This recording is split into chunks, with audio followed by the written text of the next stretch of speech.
Police ફોર્સમાં જોડાવું તે બેશક ગૌરવની વાત છે. આ ગૌરવને સમાજ પણ સ્વીકારે છે. કોઈ પણ હોદ્દા ઉપર પોલીસ ફોર્સનો હિસ્સો હોવું એ આપણી સદનસીબી છે. અભયદાન સૌથી મોટું દાન છે અને આ માટેની તક પોલીસને પોતાની ફરજ દરમિયાન નિયમિતપણે મળતી રહે છે.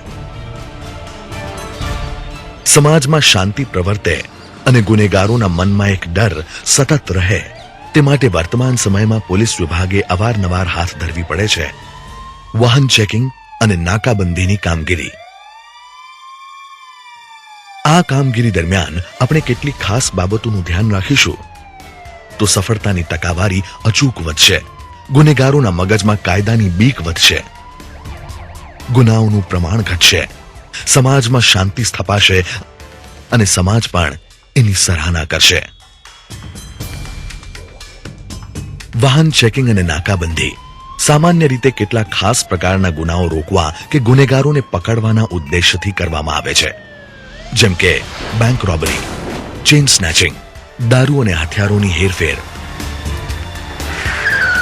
અપહરણ, ચાલુ ગાડીમાં બળજબરી, ચાલુ ગાડીમાં લેપટોપના ઉપયોગથી સટ્ટાકીય પ્રવૃત્તિ, ચોરીના વાહનો પકડવા, બનાવટી નંબર પ્લેટના ઉપયોગથી થતી ગેરકાયદેસર પ્રવૃત્તિઓ રોકવા, નાસ્તા ફરતા ગુનેગારોને પકડવા તેમજ અન્ય રાજ્યના ગુનેગારોને આપણા રાજ્યમાં પ્રવેશતા અટકાવવા કે પકડવા.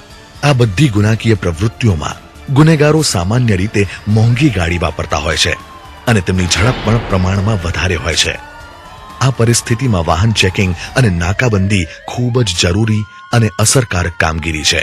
જો કે સફળતા ત્યારે જ મળે જ્યારે તે કામગીરી યોગ્ય રીતે થાય. વાહન ચેકિંગ બે પ્રકારે થાય છે. એક, રેન્ડમ ચેકિંગ. બીજું, બાતમીના આધારે. રેન્ડમ ચેકિંગ વખતે ટ્રાફિકનું પ્રમાણ જોઈને અધિકારીએ નક્કી કર્યા પ્રમાણે પ્રેક્ટિકલી શક્ય હોય તે રીતે દર 10-20 વાહને એક વાહન ચેક કરવું. વાહન ચેકિંગની કામગીરી દરમિયાન અમુક બાબતે સાવધાન રહેવું, જેમ કે હથિયારધારી પોલીસએ વાહન ચેકિંગના સ્થળેથી દૂર રહેવું, વાહનના ઇગ્નિશનમાંથી ચાવી કાઢી લેવી, ગાડીમાં બેઠેલા અન્ય મુસાફરો ડાબી બાજુએથી જ બહાર નીકળે, ભેગા રહે અને સ્થળેથી દૂર ન જાય તેનું ધ્યાન રાખવું. ગાડીમાં ક્યાંય છૂપું ચોરખાનું જણાય તો તેને નજરઅંદાજ ન કરવું. ફેમિલી સાથે હોય અને પ્રથમ દ્રષ્ટિએ શંકાસ્પદ ન જણાય તેવા વાહનને જવા દેવું. કેટલાક ખાસ કિસ્સામાં અમુક વાહનોને શંકાસ્પદ ગણવા, જેમ કે નંબર પ્લેટ વિનાનું વાહન, જેની નંબર પ્લેટ સાથે ચેડા થયા હોય એવું વાહન, ચાલક પાસે ડ્રાઇવિંગ લાયસન્સ ન હોય, ગાડીના દસ્તાવેજ ન હોય, સામાન્ય કરતા વધુ ઝડપ, કાચ પર પૂરેપૂરી ડાર્ક ફિલ્મ, બહારના રાજ્યનું વાહન. દર્દી કે અન્ય કોઈ ઇમરજન્સીના કિસ્સામાં વિવેક બુદ્ધિથી કામ લેવું, જેથી સામાન્ય જનતાને તકલીફ ન પડે અને પોલીસ વિભાગની છબી ન ખરડાય. વાહન ચેકિંગ સંદર્ભે કોઈ ખાસ માહિતી મળી હોય તો એ માહિતી સંદર્ભે ચેકિંગ કરવું. દાખલા તરીકે કોઈ કાળા કલરની કાર અંગે બાતમી મળી હોય તો કાળી ગાડીઓ પ્રત્યે સજાગ રહેવું. જો ચેકિંગ સ્થળેથી દૂર માહિતી મળ્યા મુજબની કોઈ કાર ઝડપથી કે શંકાસ્પદ રીતે યુ ટર્ન લેતી હોય તો કંટ્રોલ રૂમને તેની જાણ કરવી. જો કોઈ ગુનેગાર ગુનો કરીને ભાગતો હોય તો તેવા સંજોગોમાં જરૂરિયાતને ધ્યાનમાં લઈ શહેરમાંથી બહાર જતા વાહનોના ચેકિંગ ઉપર વધારે ધ્યાન આપવું. ચેકિંગમાં બને ત્યાં સુધી એવી જગ્યા પસંદ કરવી જ્યાં વાહનોને ફરજિયાતપણે ધીમા કરવા પડે. વાહન ચેકિંગ વખતે ઘણીવાર પહેલી નજરે સામાન્ય જણાય એવી વસ્તુઓ ધ્યાનમાં આવતી હોય છે, જે વસ્તુઓ હકીકતે ઘરફોડ ચોરીમાં ઉપયોગમાં લેવાય એવી હોય છે. અમુક વસ્તુઓ બોમ્બ બનાવવા માટે ઉપયોગમાં લેવાય એવી પણ હોય છે, એટલે તેવી વસ્તુઓ પ્રત્યે સજાગ રહેવું. વાહન ચેકિંગ દરમિયાન વાહન ચાલકનું લાયસન્સ, વાહનના જરૂરી દસ્તાવેજો અને વાહનનો નંબર અવશ્ય ચેક કરવા અને તેની નોંધ કરવી. વાહન ચેકિંગ અને નાકાબંધી કેમ કરાય છે તે આપણે સારી રીતે જાણીએ છીએ, પરંતુ ઘણીવાર તે કામગીરી યોગ્ય રીતે ન થતા ધારેલી સફળતા નથી મળતી, જેના કેટલાક કારણો છે. ઓછા સ્ટાફથી ચેકિંગ, ખોટી જગ્યાની પસંદગી, વાહનની અધૂરી તપાસ, વાહન ચકાસવાની ઉપરછલ્લી રીત, બેરિકેડ, રિફ્લેક્ટર જેકેટ, બેટન અને ટોર્ચ જેવા જરૂરી સાધનો વગર ચેકિંગ, યોગ્ય માહિતીના અભાવ વચ્ચે ચેકિંગ, નાકાબંધી વખતે બેરિકેડ તેની યોગ્ય પેટર્ન મુજબ યોગ્ય માત્રામાં ગોઠવવા જોઈએ. બેરિકેડની ગોઠવણી વ્યૂહાત્મક રીતે સાંકડી જગ્યાએ કરો. નાકાબંધી માટે ઓછામાં ઓછા 5 કર્મચારીઓની ટીમ રાખો.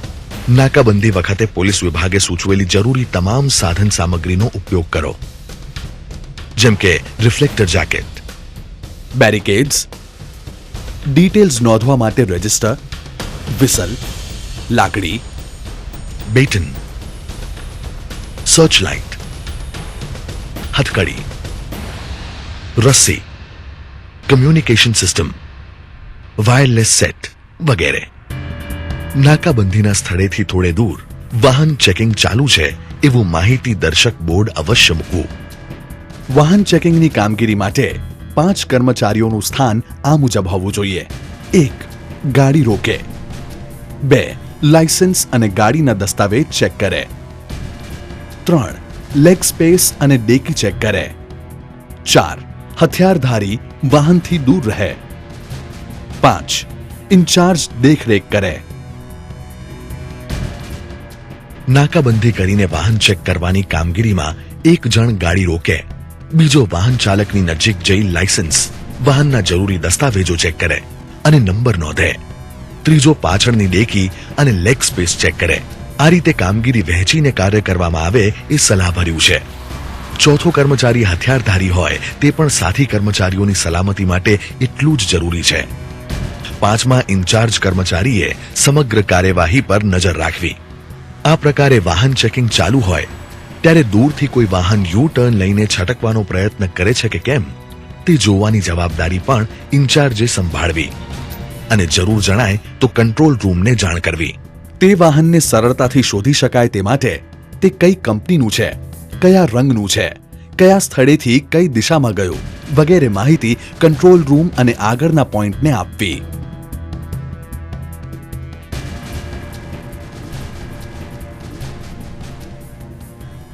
નાના મોટા કોઈ પણ વાહનનું, ખાસ કરીને ડેકીનું ચેકિંગ તેના ચાલક કે અન્ય સાથી મુસાફરને સાથે રાખીને કરવું, જેથી તેમની કોઈ વસ્તુ ચોરાયાનો કે ગુમ થયાનો આરોપ પોલીસ કર્મી પર ન આવે. મિત્રો, ગુજરાત રાજ્ય અન્ય રાજ્યોની સરખામણીએ વધુ શાંત અને સલામત રાજ્ય કહેવાય છે તે હકીકત છે. જો આપણી કામગીરી આપણે યોગ્ય રીતે અને નિષ્ઠાપૂર્વક બજાવીશું તો ગુનેગારો ગુનો કરતા પહેલા 100 વાર વિચાર કરશે અને ભાગેડુ ગુનેગારો આપણા સકંજામાં આવશે. જો આમ થશે તો સલામત રાજ્ય તરીકેની ગુજરાતની છબી વધુ ચોખ્ખી થશે, જેનો શ્રેય પણ આપણને જ મળશે. તો ગુજરાતની સલામતીના શ્રેયના અધિકારી અને જવાબદાર એવા આપ સૌને અભિનંદન સહ અનેક શુભકામનાઓ.